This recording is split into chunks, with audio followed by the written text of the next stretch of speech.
तर शिक्षक मित्रांनो, आपण महावाचन उत्सव उपक्रम 2024 हा चालू आहे. या संदर्भात काल एक महत्त्वाचं शासनपत्र आलेलं आहे, ते आपण सुरुवातीला बघून घेऊ.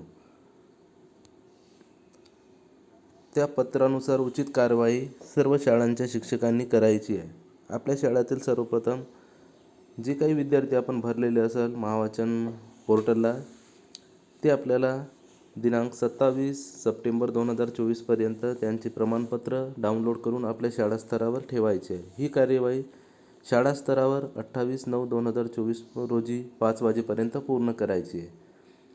हे कालचं पत्र आहे. आणि त्यानंतर आपण या पद्धतीनं लिंकला जायचं आहे. लिंकला गेल्यानंतर महावाचन उत्सव 2024 हे टॅब ओपन होईल. त्यानंतर युजर लॉगिनला क्लिक केल्यानंतर इथं शाळेचा UDIS आणि पासवर्ड टाकायचा आहे आणि लॉग इन म्हणायचं. इथं लॉग इन केल्यानंतर इथं आपल्या शाळेचे जेवढेही विद्यार्थी आहेत ते सगळेच्या सगळे दिसेल. इथं आपण एका विद्यार्थ्यांचं करून बघू. इथं क्लिक केल्यानंतर जनरेट सर्टिफिकेटवर क्लिक करायचं.